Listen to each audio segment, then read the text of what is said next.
get a win for our crowd coming in from the Hog Walk. They were exceptional.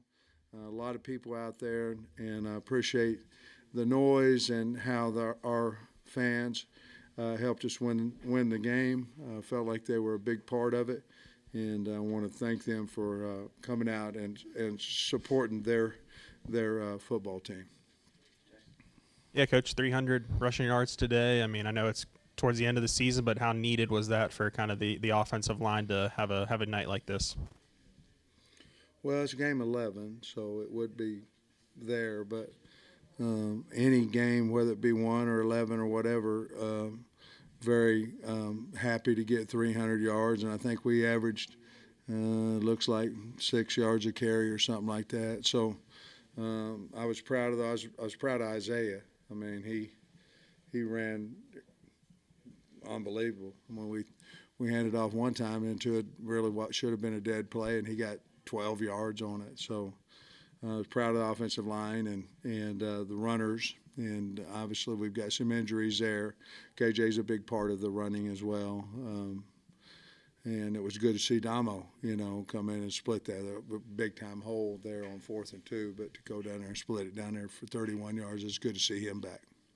You kind of went out of your way to mention Isaiah when we spoke to you on Wednesday. I mean, what did he kind of do in recent weeks to gain some confidence and get to this big performance? Well, our plan going in is that we were going to play R-Dub and Isaiah. We felt like we was going to play them more than what we had, let's say that. And, R-Dub got hurt, and Rocket got hurt as well. But, the great thing about it is we had an opportunity to practice Isaiah with the ones and things like that. So it really worked out well for us. After the quick start, you fall behind 13-7. Maybe what was the mood or thought on the sideline at that point? Oh, I think everybody's going to get down 6 points every now and then, and we were just trying to figure out how to, rush the football, protect it.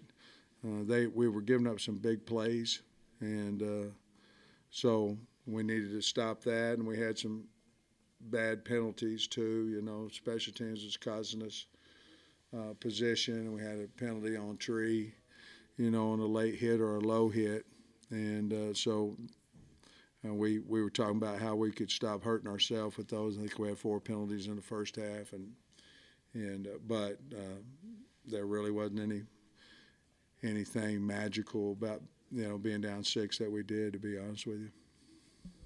Missouri just won on a last-second field goal. How do you see this week laying out for you guys? Well, they'll lift at noon tomorrow, and then come in for meetings. We'll put this game at 4 o'clock, and then we'll practice tomorrow night. Practice, obviously, Monday, Tuesday, Wednesday. We'll practice in the morning. They'll have a chance to be out of here by noon or so. On Wednesday, they'll come back about noon on Thursday, or at least we will. I think they've got to be back around 2:15, 2:30 on Thursday. Sam, going back to Isaiah's performance, what was maybe keeping him off the field earlier in the year on offense? And then is there anything he did differently to earn reps, or is it just a matter of it being late in the year and he's a young guy that you want to get a look at? No, well, his youth would have kept him off the field, not understanding all the plays and calls and all that, like a lot of freshmen. But going into this week, I wanted to see what he could do in a live game, and we needed a shot at running back. I mean, we needed somebody to, make people miss, run over people, hit holes, whatever it may be, with some urgency, and we thought it might put some urgency into all of that group as well by seeing that he was going to get the opportunity to play, and so that was our thought.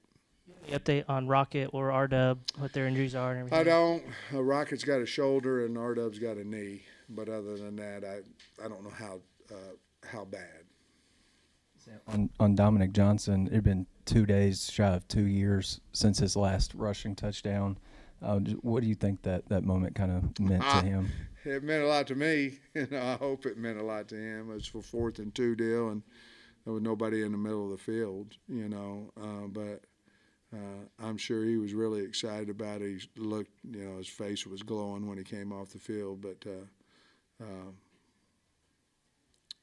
it was a pretty big hole there, and he just ran straight ahead to the goal line. But I'm really happy for him. Sam, KJ set 2 more career records tonight: passing yards, touchdown passes. I know it hadn't been the year anybody hoped it would be. Just what do you think about him setting 2 more records tonight? Just kind of how he's handled the season. Well, I think he's handled the season well. He competed tonight for us, and for the team. And I'm really happy. We recognized him after the game about, being an all-time passing yard leader and passing touchdowns. And I hope I know it meant a lot to him, and it meant a lot to us that we've been able to have him for, 4 years now. Felipe Franks was here tonight too. That was cool for him to come back to witness all that kind of stuff too. I know it wasn't his record, but it was really neat that he was able to come back. And but KJ's meant a lot to our program. He's going to mean a lot to us next Friday too, and just really, really happy for him. And on the ESPN broadcast, I guess they referenced that they talked to you and you told him you had a long meeting with Hunter Sunday, and he assured you wouldn't be fired. I was wondering if you could comment on that. I don't remember having that conversation with those guys. That's not for me that's Hunter. You guys need to ask him all that kind of stuff. But I will say this, guys, that when we start talking about firing and all this, it kills us in recruiting. It does, and especially when we fabricate stories and put it out, it kills us in recruiting. And when we give opinions about who's coming in and all those type things, it kills us. And I got a wife, and she's a human being, and we're gonna put out stuff that's not true. I know it's opinion world now, but I don't think I'm getting fired, guys, or he would have told me I'm getting fired. And so I'm not for sure why I have to answer these questions about getting fired or not, but I think I don't. But we'll kill recruiting if we keep talking about it. And if you're an Arkansas fan, it's going to hurt us. So opinions, media has become opinions. And so I wish we'd post the facts, and whatever the facts are, then we can deal with it. Those guys said on broadcast, we can't just ignore it. So. I'm not, Bob. You're a wonderful man. You gave me an opportunity. You gave me an opportunity to say what I wanted to say. Thomas, he didn't play. I assume he was nicked up or something. Or? No, he played some, I think. Well, you may not have. I mean, he may not have, but he was out there. If he didn't play, he ran off some. He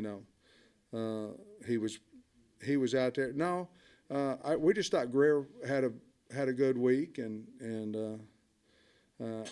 unless someone says that. But Dave never came to me and told me he was hurt or anything. So Greer just played. We thought he earned the right to start, but Jaheim is a good player for us, and hopefully he'll get back next week and help us. Coach, what did you think of Walcott tonight? He had 2 interceptions. Big. There was 3 guys that we talked about. One was Al, one was KJ, and one obviously was Augustive. And at the end, and we talked about a lot of the O-line play, all that kind of stuff. But that was a big time play. The ball was kind of went around the helmet and got it and ran it in on the first one, and then the second one he stole it. The second one was one where he was in the flat and then drifted on the guy. Guy didn't see him and threw it right to him. So he made some good tackles tonight too. I thought we tackled better in the secondary. Obviously, they had some long runs.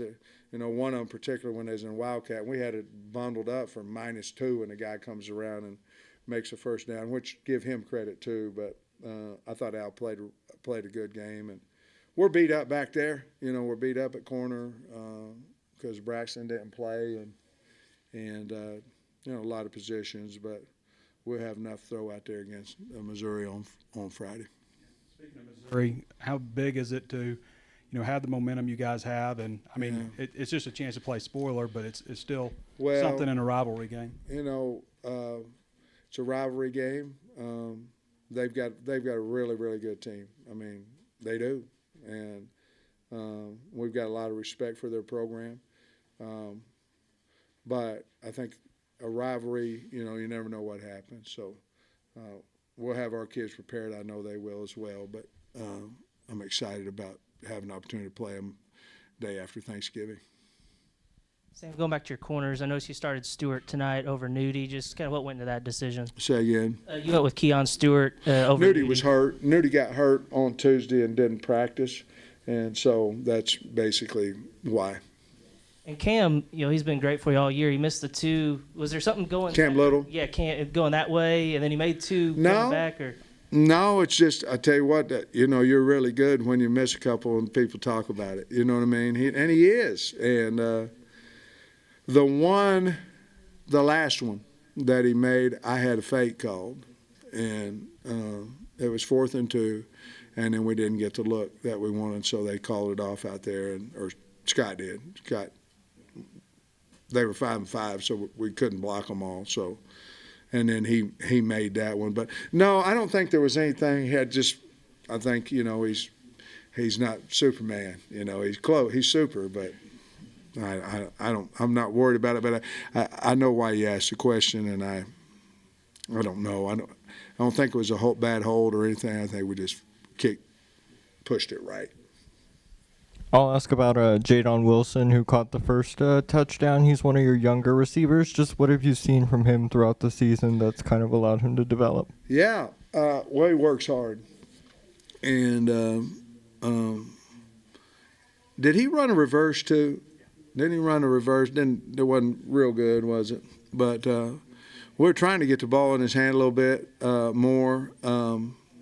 But he's done that all year in practice and stuff. I'm just glad that he had opportunity to catch one tonight. Kind of following up on that, I know he didn't score tonight, but Andrew has been kind of KJ's top target. Yeah. So consistent for you guys. Another 4 catch, 67 yards tonight. Just how has he developed all on the year, and how necessary has he kind of been with the struggles of the offense, his consistency? Well, he's the one thing that is consistent. You're 100% right, and KJ, that's kind of his go-to guy as well, and but he's a hard-working kid, and I think if we can talk him into coming back, I think he'll be even better next year for us. But I'm proud of what he's done for us all year, and you're right, he is that kind of the KJ's go-to guy. You had a play where you motioned Satania into the backfield and gave it to him. Yeah. A new play, and what did you think of how that developed? Yeah. I thought it was a really good call by Kenny. Obviously, if it went for -2, I would have thought it was a really bad call. But really good timing on that. We got the edge on it and had a little split flow in the backfield on it. And, we knew we thought we could get the edge, because the tackles were going down, and we thought we could get the edge, which we did, and then he made a really nice run out. It was good to get the ball in his hands other than just, I guess it's probably the highest kickoffs he's had return, punts he's had return, and, with the reverse, little swing, and catching. I think he caught a touchdown pass there, that last one. So it's a good night for him. How was it defending their receiver, Mitchell, who it seems like he's a pretty special kid? He's good. I mean, we had a hard time. Covering him. Several different times. I was talking to T. Will about, You know, I don't know, man to man's the way to go, you know. But we ended up getting some pressure on him, you know, on the kid. So, but if you're going to bring another guy, you got to go man. And we knew he was really good going into the game, but he proved he's a really fine player. Sam, I think you outscored him 37-7 after it was 13-7. I think I got my math right. That's pretty dominating. Just how good was it to really put it on somebody like that here late in the year when it's been a tough year, you know? Yeah, well, you know, it was good to have a game where you thought you was going to win with 2 or 3 minutes left in the game. You know, that was fun. But our kids needed that for some confidence builder too, especially after last week. You know, after coming off the high of Florida and the low of Auburn, and for this season, those are the highest we've been and the lowest we've been, and be able to come back and we got a lot of things to work on from today, but there are some things that we did that, you know, you can teach on for some positive stuff, and I think that'll help us and I hope it does for next Friday. On Senior Day, Coach, is that positive, or can it be a distraction a little bit? I think it's all positive, buddy. I think, you know, anytime you can have emotions running, and, you know, what's a little bit different is that you're going to have, I hope we're going to have 4 or 5 guys out there that'll have 2. They'll come back, you know. But senior day is special, especially for the guys that know they're definitely leaving. I think it's special for the parents, you know what I mean? I think there's a lot of emotion going on there, and I think that's what the game is all about as well. Most of the guys are going to have their degree, you know, so pretty cool deal. Thanks, Coach. Thanks, guys. Appreciate it.